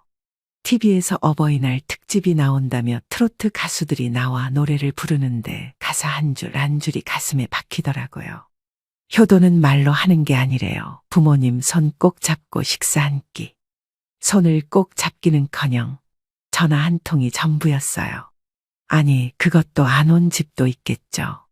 그래도 나은 편이라 스스로를 달래봤지만 허전함은 쉬이 사라지지 않았어요. 오후 5시쯤 딸 연주가 영상통화를 걸어왔어요. 엄마, 아빠 안녕. 오늘도 꽃 앞에서 인증샷 찍었어요? 찍긴 뭘 찍니? 그냥 바라만 봤지. 에이, 꽃 좋아해놓고 그땐 봉우리가 많았는데 이제는 다 폈을 건데? 주영이가 오늘 어린이집에서 편지도 썼어요. 이따가 사진 보내드릴게요. 그래, 고맙다. 근데 오늘 저녁 뭐 드실 거예요? 혹시 또 그냥 넘어가시는 거 아니죠? 응, 그냥 간단하게 먹으려고 괜히 준비하는 것도 귀찮고. 그럼 오늘은 엄마 아빠 데이트하세요. 나가서 간단하게 뭐라도 사 먹고 오세요. 엄마 아빠가 배려해 주셔서 오늘 시댁 잠시 다녀오려고요. 통장에 용돈 얼마 안 되지만 넣어드렸으니까 그걸로 맛있는 거 사드세요. 영상통화는 짧았지만 마음이 조금 따뜻해졌어요. 그래서 남편에게 말했죠. 여보, 우리 오늘 밖에 나가서 뭐라도 사올까? 좋아. 뭐 먹고 싶은데? 치킨은 느끼하고 그냥 편의점에서 김밥이나 하나 사서 맥주 마실까? 그래, 그거 좋다. 나도 기름진 거 말고 단출한 게 좋더라. 우린 가벼운 옷차림으로 동네 편의점에 갔어요. 딸의 말대로 밖에서 맛있는 음식을 먹어도 됐지만 왠지 그날따라 남편과 함께 소소한 행복을 누리고 싶다는 생각을 했습니다. 5분 정도 걸어 도착한 편의점은 생각보다 사람들이 많았고 냉장고 앞에는 김밥이 종류별로 있었어요. 어묵김밥 하나랑 참치 하나. 그리고 저기 생맥 한 캔, 아니 2캔. 이렇게 사면 얼마 나오려나? 계산해보니 9,000원도 안 됐어요. 이게 오늘 우리 어버이날 저녁이 될 거라고는 상상도 못했어요. 집에 돌아와 식탁에 김밥을 펼치고 맥주를 따서 마셨어요. 그 순간 괜히 웃음이 나왔어요. 내가 언제 이렇게 김밥에 웃을 줄 알았겠어. 그래도 오늘은 마음이 편하네. 괜히 자식들 기대 안 하니까 오히려 속이 시원해. 맞아, 괜히 뭐 줄까? 오나 안 오나 눈치 볼 필요도 없고. 맥주를 한 모금 마시는데 눈물이 맺히는 거예요. 그 눈물을 남편이 눈치챌까봐 괜히 김밥에 와사비 들어갔다고 핑계를 댔어요. 사실은 그냥 그랬어요. 김밥 하나에 마음이 편해지는 게 씁쓸하기도 하고 이렇게까지 해야 하나 싶어서 울컥했어요. TV에서는 아직도 어버이날 특집이 계속되고 있었어요. 유명 연예인이 부모님께 큰 TV를 선물했다며 인터뷰하는 장면이 나왔어요. 부모님께 항상 감사한 마음입니다. 그 말을 듣고는 리모컨으로 채널을 바꿨어요. 부럽기도 하고 비현실 같기도 했어요. 우리 같은 사람은 그저 김밥 하나, 맥주 한 캔으로 위안을 삼는 거죠. 밤 9시가 넘어가고 편지 사진이 도착했어요. 손주가 동그란 글씨로 할머니 사랑해요라고 쓴 그림 편지였어요. 그걸 보는 순간 또 한 번 울컥했어요. 그래도 이게 어버이날이구나 싶었어요.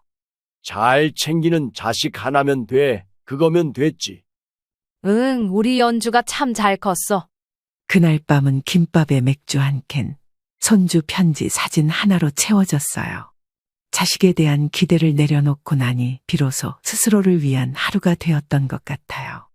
자식에게 받는 게 아니라 그냥 내 마음이 덜 흔들리는 게 어버이날의 의미가 되어가고 있었어요. 요즘 이상하게 자꾸 통증이 있네. 가끔은 찌릿해서 병원에 가봐야 하나 싶어. 검사를 받아봐야 하나. 언제부터 그랬어? 왜 말을 안 해? 가끔씩 허리 아팠잖아. 별거 아닌 줄 알았지. 말 나온 김에 내일 당장 병원 가. 며칠 전부터 남편의 허리가 계속 아프다고 했어요. 소파에 오래 앉아 있지도 못하고 화장실에 가는 것도 힘들어 했어요. 처음엔 단순한 근육통인 줄 알았는데 통증이 점점 심해졌어요. 결국 병원에 갔더니 요추협착증이라는 진단이 나왔어요. 한동안 누워 지내야 한다고 했고 외출도 병원 동행 없이는 어렵다고 했어요. 이제 큰일이네. 여보, 지금도 많이 아프지? 조금만 움직여도 허리가 찌릿찌릿해. 약 먹으면 좀 낫긴 한데 올해는 못 버티겠어. 딸에게 연락했더니 말도 마치기 전에 답이 돌아왔어요. 엄마, 아빠 이번 주엔 제가 병원 모시고 갈게요. 박서방도 시간 내서 같이 가기로 했어요. 그래, 미안하다. 매번 니들한테만 의지해서. 뭘요, 가족이잖아요. 게다가 아빠가 저 어릴 때 병원 데리고 다닌 기억이 아직도 나요. 그 말을 듣는 순간 눈물이 핑 돌았어요. 가족이라는 단어가 그렇게 따뜻하게 들린 건 오랜만이었어요. 사위는 주말 아침 일찍 차를 몰고 왔고 남편을 조심스레 부축해 병원에 데려갔어요. 다행히 수술을 할 정도는 아니고 당분간 약을 먹으면서 상태를 지켜보기로 했습니다. 일주일에 한두 번 병원에 와서 물리치료를 받아야 했습니다. 그리고 진료를 받고 돌아오는 길 김밥 2줄이랑 따뜻한 국도 사왔어요. 이건 제가 끓였어요. 요즘같이 기운 없을 땐 이게 최고예요. 아이고, 따뜻하다. 딸 가진 복이야. 진짜 연주 없었으면 어쩔 뻔했니? 그날 밤 딸은 저녁까지 먹고 갔고 설거지까지 하고 갔어요. 그 모습에 또 마음이 찡했어요. 무언가를 달라 하지 않고 그냥 먼저 해주는 사람이 있다는 게 얼마나 고마운 일인지요. 며칠 뒤 아들에게 전화가 왔어요. 엄마, 지석이 좀 맡아주실 수 있을까요? 주말에 저희 부부 동반 모임이 있는데 애 데리고는 힘들어서요. 아빠 아직 누워있어. 화장실도 혼자 못 가는 상황이라. 아, 그래요? 지난주에는 연주가 주영이 맡겼다던데요. 그건 연주가 병수발도 들어주고 하니까 그랬던 거지. 연주가 아버지 병수발 들어주는 동안 내가 애 좀 잠깐 봐줬다. 그러면 이번엔 어렵다는 말씀이세요? 그래, 지금은 애를 봐줄 여건이 안 돼. 연주도 자기 집이 있는데 맨날 여기 와서 병수발 하라고 할 수는 없잖니. 이제는 엄마가 해야 해서 애 봐줄 여력이 안 되는구나. 그 말을 하는데 마음이 이상했어요. 이게 미안함이 아니라 그냥 담담했어요. 거절하는 것도 이유를 설명하는 것도 더 이상 죄처럼 느껴지지 않았어요. 며칠 뒤 며느리에게서 연락이 왔어요. 저희가 부탁하면 안 들어주시고 아가씨네는 뭐든지 다 되나 봐요. 그건 연주가 병원 같이 가주고 밥 해주고 설거지도 해주니까 그렇지. 그래도 너무 비교돼서 서운해요. 민서야, 사람은 다 자기가 한 만큼 돌아오는 거야. 누가 너희 보고 아무것도 하지 말래? 연주는 말 안 해도 알아서 와서 병원도 데려가고 병수발도 다 하고 그러더라. 저한테 그러라는 말씀이신 거죠? 그리고 아가씨네는 딸이니까 그런 거죠. 자식이니까. 그래, 그렇게 말하면 나도 할 말이 없지. 세상에 당연한 건 없어. 난 그렇게 생각한다. 아무튼 서운해하지 말란 소리야. 매번 이런 식이면 서로 피곤하니까 그만해라. 그 말이 처음으로 며느리에게 한 단호한 말이었어요. 돌아보니 내가 그렇게 말할 수 있는 때가 오긴 오더라고요. 자식 구분이 아니었어요. 딸이라고 무조건 챙기고 아들이라고 멀리하는 게 아니었어요. 누가 먼저 손을 내밀었는가 그걸로 마음이 가는 거였어요. 남편은 요즘도 하루 대부분을 누워 지내요. 딸은 주말마다 들러 반찬을 놓고 가고 사위는 병원 스케줄까지 챙겨줘요. 아들은 그 뒤로 전화 한 통만 더 왔어요. 엄마, 아빠는 좀 어떠세요? 많이 누워있어. 너희는 바쁠 텐데 전화는 고마워. 그 한마디면 됐다고 생각했어요. 기대를 접으면 그렇게 한 통의 전화도 고맙게 느껴지거든요. 남편은 허리 수술을 마치고 회복 중이었어요. 거동은 좀 나아졌지만 여전히 오래 서 있기는 힘들었죠. 그 무렵 시골에 있는 밭 하나를 팔게 됐어요. 오래전 부모님이 남겨준 땅이었는데 그 땅에 관심이 있다는 사람이 나타났어요. 처음엔 별 기대 없었는데 매매가가 5억 원이 넘게 나왔어요. 이렇게 큰 돈이 들어올 줄은 몰랐네. 그동안 묵혀뒀던 건데 잘 된 거지. 이젠 우리도 노후 준비 제대로 해야지. 그래, 병원비도 그렇고 이젠 자식들 말고 우리를 위해 써야지. 당신도 돈 부담되는 거 걱정하지 말고 좋은 치료 있다고 하면 무조건 받아. 나이 들어서 더 고생 안 하려면 그렇게라도 해야지. 알겠어? 통장에 돈이 들어오고 기분이 이상했어요. 부자가 된 것도 아닌데 갑자기 불안해졌어요. 이 돈이 또 누구의 관심을 끌까 그런 생각부터 들더라고요. 그리고 그 불안은 며칠도 안 가서 현실이 됐어요. 며느리가 먼저 연락해 왔어요. 어머님, 이번 주말에 잠깐 들러도 될까요? 무슨 일인지 말은 안 했지만 느낌이 왔어요. 평소엔 보기 힘든 며느리가 갑자기 먼저 찾아오겠다니 무슨 부탁이겠구나 싶었어요. 그날 며느리는 혼자 왔어요. 손주는 데려오지도 않았고 차도 아들이 몰아다 줬다고 했어요. 무겁고 정돈된 표정이었어요. 어머님, 땅 판 얘기 들었어요. 저희도 그 얘기 듣고 조금 생각을 해봤는데요. 응, 어떤 생각? 지석이도 크고 지금 집이 너무 좁아요. 그래서 이사를 고려하고 있는데 혹시 조금 보태주실 수 있을까 싶어서요. 우리가 판 그 땅 돈 말하는 거야. 네, 다는 아니고요. 일부라도요. 그 돈, 너희 시아빠랑 나 노후 준비하려고 한 건데, 그래도 결국은 자식한테 가지 않나요? 미리 주시는 거라 생각하면 좋을 것 같아서. 그 말을 듣는 순간 지난 어버이날 대화들이 주마등처럼 떠올랐어요. 꽃 한 송이는 부담스럽다더니 5억짜리 땅값은 부담 없이 얘기하는 그 모습이 참 아이러니했어요. 그 돈 우리가 쓰려고 한 거야. 병원비, 앞으로 생활비, 그리고 여행도 좀 다녀보자 했고. 근데 아가씨네한텐 준 거 아니에요? 그이가 그렇게 말하던데요. 연주한테도 안 줬어. 그 애는 바라지도 않아. 그 순간 며느리의 표정이 굳었어요. 어떤 기대도 희망도 동시에 무너지는 느낌이었겠죠. 결국 다 안 주시겠다는 말씀이세요? 언제 도착했는지 아들도 거실로 들어왔어요. 차로 데려다 줬다더니 안 오기 민망했는지 결국 온 모양이었어요. 응, 우리도 이제 우리한테 쓰려고. 자식들 줄 돈 아니야. 그래도 결국엔 상속으로 가지 않나요? 그럼 지금 미리 주시면. 너희는 참 이기적이다. 어버이날엔 전화 한 통도 귀찮다던 애들이 땅 판 소식엔 제일 먼저 오는구나. 쫓아온 거 아니에요. 그냥 상황이 마침 그런 거죠. 우리 얼굴 지난 어버이날에 떠올리기라도 했니? 그때는 왜 안 왔니? 그날은 바빴고 엄마 아빠가 안 모이셔도 된다고 하셨잖아요. 그게 진심이었을 것 같니? 챙기기 싫어하길래 말 안 한 거지. 기대도 안 했고 이제 줄 것도 없고 바라는 것도 없다. 이젠 우리 돈으로 우리 입에 들어갈 것만 생각할 거야. 우리도 좀 편히 살고 싶어서 그래.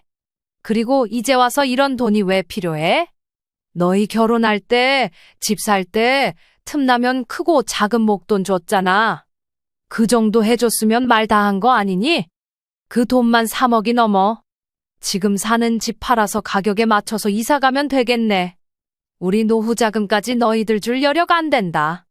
그 말에 아들과 며느리는 말이 없었어요.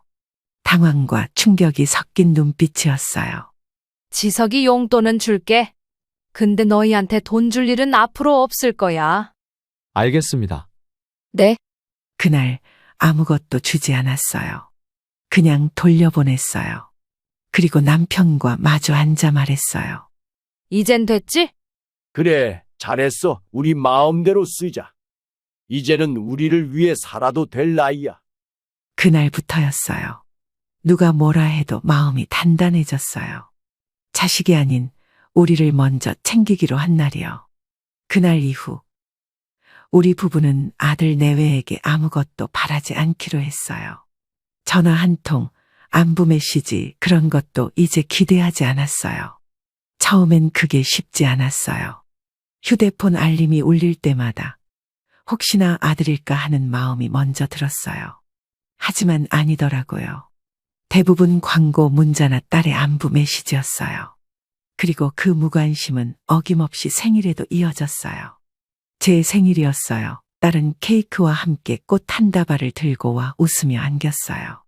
엄마 생일 축하해요. 오늘 하루는 꼭 엄마만을 위한 날이에요. 네가 와줘서 생일 같네. 그래, 우리 딸 최고야. 그날 저녁 아들과 며느리에게선 아무 연락이 없었어요. 정말 한 통의 문자도 없었어요. 처음엔 혹시 잊었나 싶었는데 이제는 그냥 그럴 수도 있지 하고 넘기게 됐어요. 정말로 마음을 내려놓으면 서운하지가 않더라고요. 며칠 뒤 아들이 전화를 했어요. 생일 얘기는 꺼내지도 않았어요. 엄마, 아빠는 좀 괜찮으세요? 응, 잘 지내. 병원도 잘 다니고 있고 연주가 많이 도와줘서. 아, 다행이네요. 그 한마디로 끝이었어요. 어쩌면 그 아이도 알고 있었을 거예요. 자신이 뭔가 놓치고 있다는 걸. 그런데 그걸 바로잡을 용기나 의지가 없었겠죠. 며느리에게선 더 이상 어떤 연락도 없었어요. 이젠 정말로 남처럼 느껴졌어요. 요즘은 그냥 각자 사는 거예요. 가족이라도 부담 주고받지 않는 게 편하잖아요. 그 말을 예전에 했던 며느리의 목소리가 자꾸 떠올랐어요. 그땐 서운했는데 지금은 그냥 그러려니 했어요. 이제는 정말 가족이라는 말도 조심스럽게 쓰게 됐어요. 자식이지만 마음이 닿지 않으면 그건 그냥 서류상 가족일 뿐이더라고요. 남편도 그런 감정을 공유하고 있었어요. 연주랑 박서방 없었으면 정말 외로웠을 거야. 맞아. 그 애들이 있어서 다행이야. 전화 한 통 없던 아들보다 연주가 고맙지. 이젠 그냥 우리끼리 살자. 그렇게 마음을 정리하니 신기하게도 생활이 한결 단순해졌어요. 기대도 없고 실망도 없고 괜히 감정 낭비할 일도 없었어요. 정말 전화 한 통도 기대하지 않으니 마음이 가벼워졌어요. 딸이 와서 밥 한 끼 해주고 가면 그걸로 좋겠어요. 이제는 자식 수가 중요한 게 아니더라고요. 누가 내 손을 잡아주느냐, 그게 다였어요. 그날 밤 남편과 편의점에서 김밥을 또 사 먹었어요. 별거 아닌 하루였지만 마음만은 든든했어요. 아들은 이제 점점 더 연락이 뜸해졌고 며느리는 소식조차 없었어요. 하지만 서운하지 않았어요. 그 애들은 그렇게 살겠다고 스스로 선언한 셈이니까요. 그냥 우리도 그렇게 살기로 했어요. 이제는 아무것도 기대하지 않는 사람들이 되기로요. 시간이 흘러 해가 바뀌고 또 5월이 되었어요. 어버이날은 어김없이 찾아왔고 거짓말처럼 마음이 조용했어요. 작년 이맘때처럼 누가 뭘 줄까, 누가 안 오나 그런 기대조차 안 하게 되니까 참 신기하더라고요. 아침 일찍 딸에게 전화가 왔어요. 엄마, 아빠 어버이날 축하해요. 오늘은 꽃 안 보내요. 그냥 마음만 드릴게요. 그게 어디야. 너 전화 한 통이면 족하지. 다음 주에 시간 나면 같이 꽃 구경 가요. 이번 주는 일정이 너무 빡빡해서 못 챙겨드려요. 죄송해요. 꽃 구경 가면서 맛있는 거 사드릴게요. 그래, 다음 주에 보자. 전화를 끊고도 웃음이 남았어요. 그 짧은 안부가 하루 종일 기분을 지탱해줬어요. 이젠 카네이션도 안 필요하더라고요. 진심은 꼭 눈에 보여야만 하는 건 아니니까요. 남편은 창가에 앉아 바깥을 한참 보더니 말했어요. 오늘은 치킨이나 사올까? 어머, 무슨 바람이야? 작년에도 먹었잖아. 김밥 말고 오늘은 닭이다. 그래, 그거 좋지. 내가 시장 다녀올게. 시장 치킨 좋지. 조심해서 다녀와. 내가 테이블에 준비해두고 있을게. 시장에 가는 길, 편의점 앞에 놓인 카네이션 바구니가 눈에 들어왔어요. 5,000원짜리, 1,000원짜리 작은 꽃들이 줄지어 있었고 젊은 남학생 하나가 한 손에 카네이션을 들고 있었어요. 그 뒷모습을 보니 괜히 눈시울이 뜨거워졌어요. 누구 엄마일까? 엄마는 얼마나 기분 좋을까? 그런 생각을 하다 문득 아들 생각이 났어요. 하지만 이상하게도 아프지 않았어요. 그냥 그런가 보다 싶었어요. 이젠 정말 마음을 놓은 거였어요. 큰 치킨 한 마리랑 무, 맥주 2캔을 사서 집에 돌아오니 남편이 TV를 켜두고 기다리고 있었어요. 시장 닭은 언제 먹어도 맛있어. 오늘은 맥주도 차갑게 얼려왔지. 한 입 베어 무는 순간 정말 맛있었어요. 치킨을 먹으면서 맥주를 마시면서 딸의 영상 메시지를 다시 돌려봤어요. 우리 엄마 아빠, 나중에 저랑 같이 여행 가요. 손주들도 다 커서 이제 엄마도 엄마 시간 좀 가져야죠. 그 말을 듣고는 남편과 마주보며 웃었어요. 이젠 우리 시간으로 살아야겠다. 그게 인생이지. 너무 자식만 바라보고 살았지. 이제 자식에게 기대 안 하니까 마음이 훨씬 편해졌어. 그래서 이 치킨도 더 맛있는가 봐. 이게 내 어버이날이야. 이게 제일 좋아. 그날 저녁은 참 평화로웠어요. TV에서는 여전히 어버이날 특집 프로그램이 흘러나오고 있었고, 우린 그냥 웃으며 치킨을 뜯었어요. 전화 한 통도 안 온 아들은 생각나지 않았고, 서운한 감정조차 희미했어요. 그냥 지금 옆에 있는 이 사람과 이 치킨, 그리고 내 마음이 편하다는 사실만이 중요했어요. 창밖엔 꽃집도 문을 닫고 있었고 골목은 조용했어요. 저녁 공기가 시원하게 불어왔고 오래간만에 창문을 활짝 열었어요. 그때 남편이 혼잣말처럼 말했어요. 이제는 자식들 생각 안 하니 속이 참 편하네. 맞아. 이젠 나도 내 기분 먼저 챙기려고. 잘했어. 우리가 조금 늦었지만 제대로 된 결정을 한 거야. 그 말에 또 웃음이 났어요. 늦었지만 괜찮았어요. 이제라도 알게 됐으니까요. 치킨 먹고 맥주 한 캔 다 마시고 드라마 한 편 보며 이렇게 하루가 지나갔어요. 그게 내 인생 최고의 어버이날이었어요. 기대하지 않고 미워하지 않고 그냥 있는 그대로 받아들인 하루. 그게 진짜 행복이었어요. 이제야 알겠더라고요. 자식에게 마음을 비운다는 건 내 삶을 되찾는 일이라는 걸요. 시청자 여러분, 오늘 이야기 어떠셨나요? 여러분들의 생각과 경험을 아래 댓글에 공유해 주세요.